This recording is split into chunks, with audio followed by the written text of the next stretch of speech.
verið velkomin. Það mjög ánægilegt að loksins að þessi ráðstefna byrjuð og komin af stað. Við erum búin að vera að vinna í þessu núna saman nefndin í, síðan í voreintíma og mjög ánægilegt samstarf og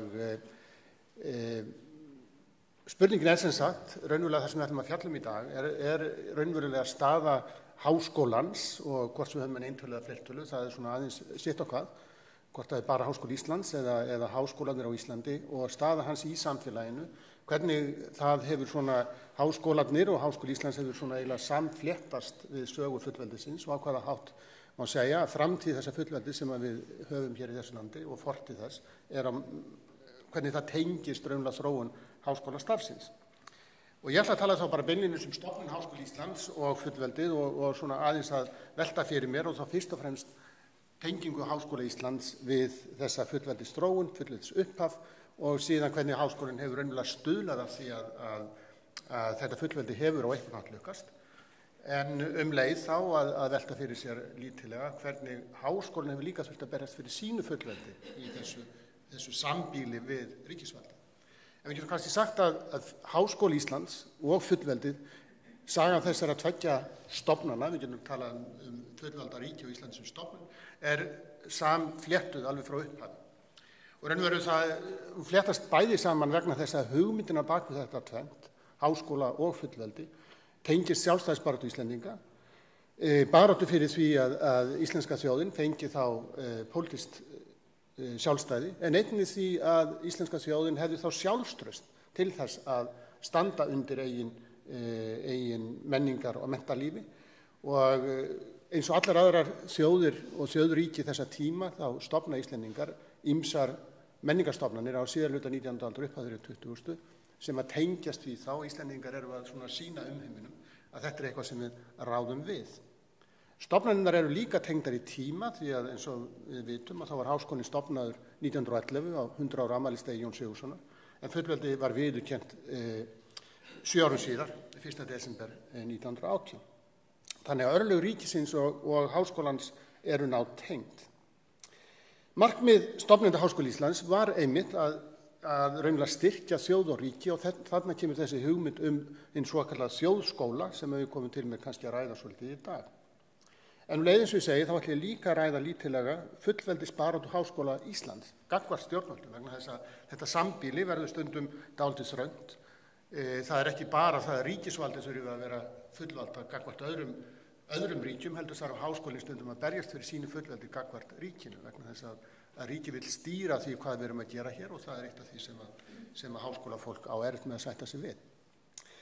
En þeir tengjast líka fullveldið og háskólinn tengjast á beinan hátt getum við kannski sagt. Því að árið 1909 það var mjög svona átakamikið þing. Þetta þing var haldið í framhaldi af miklum deilum stöðu Íslands inn í danska ríkinu, svo kallað uppkast sem var undirritað 1908 og það voru kosningar 1908 þar sem var tekist á þetta uppkast en uppkastið sneri að því hver staða Íslands ætti að vera í danska ríkinu í framtíðin. Þetta uppkastið sem ég lagt fyrir þingið 1909 og í fyrstu grein þess segir að Ísland frjálst og sjálfstætt land eigi verður af hendi látið. Þessu uppkasti var hafnað af þingi eins og menn vita, ekki síst vegna þess að fullveldið var ekki viðurkennt í þessu lagafrumvarpi. Krafan var einfaldlega svo að fullveldi Íslands yrði að viðurkennast í þessu sambandslaga samningi og það var ekki gert í þessum. Það kom hins vegar í samningum sem var undirritaður 18. júlí 1918 en fyrsta grein hann segir Danmörk og Ísland eru frjáls og fullvalda ríki. Þannig að mörguleyti uppkastið og fullveldis samningurinn mjög svipuð plögg en að þessu leitinu eru þau ólík. Þannig að 1909 þá ákveður Alþingi Íslendinga að það ekki nóg að vera sjálfstætt ríki, við viljum vera fullvalda ríki. En á þessu sama þingi þá einnig samþykkt lög sem að snúa að stofnun háskóla.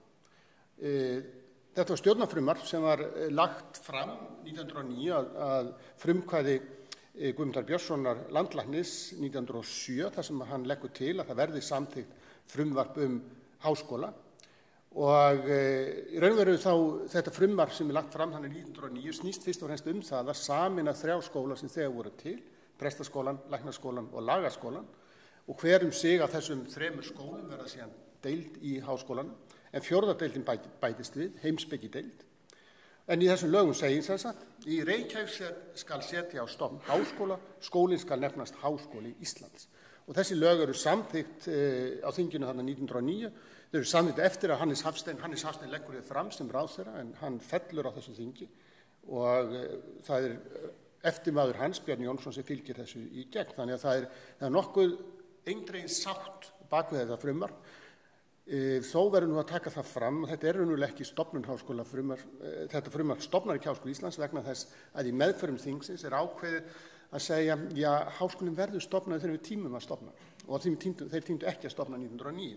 Þannig að þetta var í sjálfsveit annað en heldur en heimild að það mætti stofna háskóla þegar að Alþingi tímdi að stofna háskóla. Og það reyndar ekki fyrir 1911 sem á síðustu stundu sem það ákveðið að leggja fé í stofnun háskólans. Það var ekki að fjárlögum sem voru lögð fram, heldur komið þetta inn í raunverulega gegnum umræður á þingin. En hvað voru menn að hugsa 1909? Hvað voru menn að hugsa þegar þeir ákveða að stofna háskóla? Í ræðu Lárusar Bjarnasonar, sem var þá forstöðumaður lagaskólan, sem verður síðan prófessor í lagadeild Háskóla Íslands, og hann er formaður nefndar sem rekur málið í gegnum þingið, og hann segir meðal annars að háskólar eru aðal uppsprett allrar menntunar síns lands, bæði almennrar menntunar og sérmenntunar. Þaðan renna allir aðalstraumar menntunarinnar og hvíslast út í ystu æsar hljóð líkamans, eins og blóðið rennur frá hjartanu út allan líkama mannsins. En auk þess sem háskóli er aðal uppspretta allra menntunar og menningar, er hann líka vermireitur tungu og annarra þjóð helgidóma. Það er að segja að háskólinn er hvort ekki senn, hann er hjarta landsins, þar sem dælir þessum upplýsingum og þekkingum þjóðarlíkamann, en það er líka vermireitur menningarinnar sem að Íslendingar töldu og telja vonandi enn að sé svona að vissan hátt undirstaða þessa fullveldi sem við búum við og undirstaða þessar þjóðar sem hér býr. Í rökum sem að fylgdu þessu frumvarpi var þetta svona ítrekkað. Það er sagt sem sagt að stofnunin ætti að menntu þjóðurinn ætti að vera sem innlendust og þjóðlegust. Skólinn ætti að vera lyftistöð til framfara og háskólinn ætti að glæða sjálfstæðis tilfinning þjóðarinnar. Allt eru þetta mjög svona sjálfstæðis baráttu hlaðin, gildislaðin orðalag, en svona hugsuðu menn á þessum tíma. Takmark og tilgangur háskólans var einfaldlega sá að búa til á Íslandi einhvers konar þjóð sem að gæti rekið sitt ríkiskerfi sjálf, búa til tungumál það sem að hér fór fram, tungumál í lögum til dæmis, tungumál í tengslum við kirkju og annað slíkt og halda þessu við og styðja. En það fleira sem liggur hann að baku. Eins og ég sagði áðan að þá raunverulega háskólinn ekki almennilega stofnaði fyrir 1911 með nýjum fjárlögum, þar sem bætt inn í fjárlögin 1911 heimild til þess að setja stofnun háskóla. Og það var Bjarni Jónsson frá Vogi sem var síðar dósent í latínu og grísku við háskólann. Þetta sýnir okkur hvað Alþingi og háskólinn voru nátengd lengi. Þetta voru svona, enda var Háskóli Íslands starfaði í Alþingishúsinu fyrstu 29 árin. Þannig að það er tegum sögur af því þegar Magnús Jónsson, prófessor í guðfræði, þar sem hann var ráðherra, þingmaður og prófessor við háskólann, og hann var hlaupandi upp og niður á milli hæða þar sem hann var að flytja ræður á þinginu og svo að kenna nemendur sínum í guðfræðinni. En það taldi mörgur prófessorstarf við háskólann var nú bara eiginlega svona aukastarf lengst af, því að bæði var það svo illa launað að menn gátu ekki séð fyrir sér og einnig þóttu menn ekki það svona tímafrekt að það væri nú endilega, menn þyrftu nú að vera eða öllum deginum í það. En hér kemur í máli Bjarna kom fram enn ein svona má segja röksemdi með því að stofna háskóla, og það var svo að Íslendingar vildu vera þjóð með þjóðum, og sumt að því sem ég segir nú kannski ekki endilega svona politically correct eins og við segjum nú til dags, en það er sem sagt að stofna háskóla var fyrir honum sína það, við erum þjóð með þjóðum, að við varum sko ekki skrælingjar og að við varum ekkert skilt með grænlendingum. Hér búi ekki eskimóar og þjóð sem hefur fullkomið tilverurétt og fullan rétt til þess að gera allt það sem norska sér. Íslendingar eru staðsetja sig með þessu inn í þessa evrópska menningarheims og Íslendingar ætluðu með þessu að losna út úr Atlantshafs eyjafélaginu. Þannig að engin grænlendingar hér. Og það er auðvitað ástæða fyrir því að Bjarni fór að Vogi og þessi áhersla er að því að stjórnvöld í Danmörku höfðu nú ekki mikla trú að þessu fyrirtæki Íslendinga.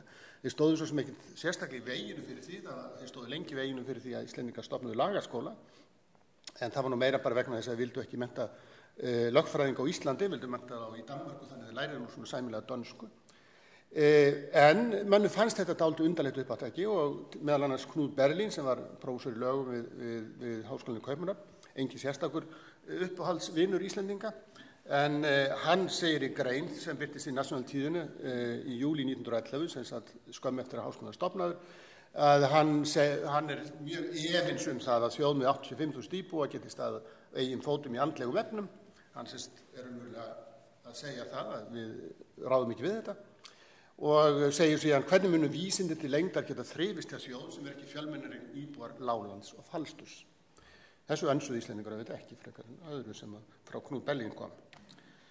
En þegar háskólinn var stofnaður þá gerðum við sér auðvitað grein fyrir því að þetta var svona dálítið feigðarflan getur kannski sagt. Og Björn M. Olsen segir í ræðu sinni þar sem hann við stofnun háskólans að hann viðurkennir það að þessi skóli sé þetta sá minnsti. Þetta er yngsti háskóli heimsins, heldur einnig minnsti og einhverjinn ófullkomnasti. Hann harmaði það til dæmis að eina svokallaða vísindadeild skólan sem var heimspekideildin, það voru embættismannadeildirnar og síðan vísindadeildin, að þar var ekki kennt neitt annað heldur en svokölluð fíla sem var svona heimspeki fyrir embættismenn. En síðan einungis þá íslensk fræði og hann taldi að það með tímanum myndi þetta vaks og dafna og þannig myndi vera komið eitthvað fleira. En það er alveg ljóst að þetta er mjög smá stofnun og afskaplega vanmáttuð stofnun, en menn sáu þessa stofnun sem þá vísi á eitthvað meira og stærra. En hvernig tengjast það háskólar á fullveldi? Í fyrsta lagi, hvað er fullveldi? Og svona hinnar almennu skilgreiningar af fullveldi snúast það að fullvalda ríki, það sem fullveldi snýst það að setja bindandi reglur fyrir þegnaða borgararíkisins, að það sé einhver ákveði vald sem að gera það verkum, að getur sett öllum reglur sem þeir eru að hlýða. Með þessu ríkisvaldi sér einn ákveðin uppruna, hvort sem að það er Guð eða þjóðin, það er svona áður fyrir var það Guð sem var upp, en núna er það telst að vera þjóðin. Það er líka stundum að tala þrífót fullveldisins og þetta tekið frá pólsk-enska félagsfræðingnum Zygmunt Bauman. Hann talar sem að fullveldi standi á þremur fótum, að það er annars fyrsta lagi menningin, efnahagurinn og varnirnar. Þannig að allar fullvalda þjóðir þurfa að vera menningarlega fullvalda, það er að vera efnahagslega fullvalda og það verður að geta varið þá þegnana eða borgarana bæði fyrir utanakomandi árásum en einnig upplausn innan við. Háskólar styrkja þetta á ýmsan hátt og mörguleyti eru háskólar lykilstofnanir í nútíma samfélögum og þá er ekki síst vegna þeirra samþættingar rannsókna og kennslu sem að háskólar standa fyrir. Og þessi hugmynd annars vegar þá að samþætta kennslu og rannsóknir og hins vegar fullveldi háskólana, sjálfstæði háskólana í samfélagum er ofta rakin til þýska málfræðingsins og stjórnmálamannsins Wilhelm von Humboldt sem var rektor háskólans í Berlín þegar háskólinn í Berlín tekur forystu í evrópsku mentalífi á fyrrihluta 19. aldar og hann lagði mikla áherslu á það sem hann kallaði Lehrfreiheit og Lernfreiheit, það er að segja bæði þá frelsi kennara til að kenna það sem við vildu kenna og frelsi nemenda til að læra það sem við vildu læra. Hann lagði líka áherslu á það sem hann kallaði Einsamkeit og Freiheit, það er sem sagt raunverulega þennan einmannaleika kennarans í þessu starfi en leið frelsi hans til að rannsaka það sem að hann vildi. Leiðum að sagði að háskólarnir myndu mennta þó æðstu starfsmenn ríkisins, móta yfirstéttinni gegnum það sem hann kallaði bildung, að þá áttu skólarnir líka að vera sjálfstæði gagnvart ríkisvaldinu. Ríkisvaldið áttu ekki að stýra háskólanum og háskólarnir myndu styrkja fullveldi betur með því að sjálfstæði sínu heldur en að vera bein þá stofnun sem var stýrt beint frá ráðuneytum. Þessar hugmyndir valda byltingu í starfsemi háskóla á 19. öld og háskólar verða fyrst þessar rannsóknarstofnanir sem við þekkjum í dag á 19. öldinni. Áður fyrir voru rannsóknir fyrst og fremst stundaðar í stofnunum utan háskóla. Háskóli Íslands á fullveldi, háskólar á Íslandi á fullveldi. Háskóli Íslands var lengi eini háskóli í Íslandi. Það er fyrst 1938 sem við stofnaðar annar háskóli heldur en Háskóli Íslands og það var viðskiptaháskólinn. Sýnir kannski svolítið hvernig Íslendingar störfuðu. Það birtist allt í auglýsingu í september 1938 það að í október myndi taka til starfa nýr háskóli á Íslandi. Það voru ekki til lög skólan, það voru ekki engin kennarar ráðnir við skólan og reyndar var einir kennarinn sem var ráðinn við skólan var rektorinn eða skólastjórinn. Hann var reyndar stjarnfræðingur en hann var líka tengdason Jónasar Hriflu, þannig að það hafði haft meira að segja. Síðan kennaraháskólinn stofnað 1971. En núna Háskóli Íslands hluti af háskólakerfi. Það bein tenging á milli þessa fullveldis og Háskóli Íslands í gegnum þá hugmyndina þjóðskólann. Og háskólinn var í upphafi, eins og ég segði áðan, embættismannaskóli, einfaldlega menntaði þá embættismenn fyrir þetta nýja ríki og einnig þá lagði áherslu á það að styrkja og efla íslenska menningu, íslenskt tungumál, rannsókn íslenskum bókmenntum. Háskólinn smám saman auðvitað nær síðan þessu, og það alveg frá upphafi það að þessi efling mannauðs, núna til dæmis eru Grænlendingar að tala það, þeir vilja vera sjálfstæðir eins og Íslendingar. Og eitt af þeim vandamálum sem þeir kljást við það að þeir þurfa að styrkja gríðarlega þann mannauð sem þeir hafa, vegna þess að þá skortir einfaldlega sérfræðinga í svo margt, vegna þess að háskólamenntun hefur verið á svo lág, eða sem sagt ekki verið það víðfenn í Grænlandi sem hún hefur verið á Íslandi. Að reka ríki, til að reka ríki þá þarftu sérfræðinga, sérstaklega ef þú flytur þá alla inn, að þar með þá ertu raunverulega ekki almennilega fullvalda. En ég verð að leggja áherslu á það að það tók langan tíma fyrir Háskóla Íslands að ná þessu svona rannsóknarfrelsi sínu sem að Bjarni Mólsson talaði í sinni ræðu og Humboldt hafði lagt áherslu á. Það var langvarandi tortryggni ríkisvaldsins gagnvart háskólanum fyrir snýra rannsóknum, sem sést meðal annars að því að ríkisvaldi var lengi ekki tilbúið að láta háskólan sjá rannsóknir á íslensku atvinnulífi. Þeir stofnuðu stofnanir og það ekki bara stjórnvöld, heldur líka hagsmunasamtök, til dæmis bænda, voru mjög á móti því að Háskóli Íslands sæi landbúnaðarrannsóknir. Þeir vildu ráða því sjálfur. Og það ekki fyrir ná síðarhluta síðustu aldar sem að rannsóknir í Háskóli Íslands verður raunverulega þessi styrka stoð í rannsóknum við þá þetta fullveldi okkar. Annað sem að háskólar hafa svona, til þess að styrkja við fullveldi, þá eiga háskólanir ekki að vera styðjandi stofnun. Þeir eiga ekki bara einfaldlega að taka undir og upphefja, eins og Háskóli Íslands mjög lengi, hann lagði mest áherslu á það að upphefja íslenska menningu miklu frekar heldur en ræðum hana gagnrýninn hátt. Það held ég, á meðan að svo að þá eru háskólar ekki að gegna sínu hlutverki. Háskólar eiga að vera gagnrýnastofnanir og stundum hefur það skort í Háskóla Íslands og gerði það mjög lengi að þetta gagnrýna viðhorf til samfélagsins sem ég held að sé eigi að vera líkil svona þáttur í því að háskóla geti gegnt sínu hlutverki. Mörguleyti því háskólinn spegill á íslenskt samfélag. Fullveldið var fjarri því öruggt. Það voru miklir erfiðleikar við það að reka ríki á Íslandi.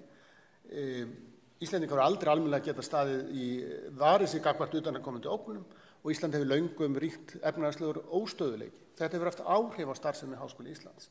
Einnig hefur gengið á ýmsu í sambúð ríkisins og háskólans. Háskólar í Íslandi hefur búið við krónískt fjársvelti.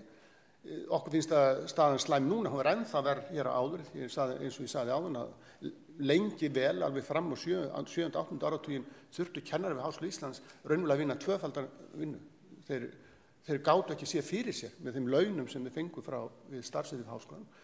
Heimspeki deildarkennara til dæmis áttu svona erfiðleikum af því að það gátu ekki verið að vinna á lögfræðistofum eða skera upp sjúklinga. Þannig að þeir voru þá að kenna nemendum. Þeir tóku nemendur í einkatíma og sáu fyrir sér á þann hátt. Háskólakennarar núna eru stundum að kvarta yfir sínu launum en ég get alveg lofa ykkur því að þetta var mun verra hér áður. Síðan mjög lengi þá reyndu ríkisvaldi beinlínis að skipta sér af málum háskólans og viðhorfið var ekki alltaf gott og nú ég aftur að vitna í Jónas. Hann var nú stundum svona Agnús út í háskólan, það sýndi honum svo áhuga og hann segir þegar þetta er einmitt tengist á þegar var verið að tala að sameina viðskiptaháskólan Háskóla Íslands og tala að klíka íslenska háskólans hefur unað því vel að stúdentar útskriðust fullir og innritust fullir í háskólan. Þannig að honum fannst háskólinn ekki vera stofnun sem að sinnti þessu uppbyggilega hlutverki sín. Ég vil bara undirstrika það að stofnun háskóla engin töfralausn, en að síðustu svona til að ljúka þessu þá það svona spurning sem ég myndum vilja við veltum fyrir okkur. Hefði fullveldið á Íslandi lukkast ef að án háskóla? Ég held ekki og ég held að þetta hafi verið gæfuspor að stofna háskólan árið 1911 og það hefur verið eina ástæðan fyrir því að þetta hefur svo svona slarkast fram að þessu og það sé kannski alls ekkert útséð með hvernig þessi vegferð okkar fer á næstu 100 árum.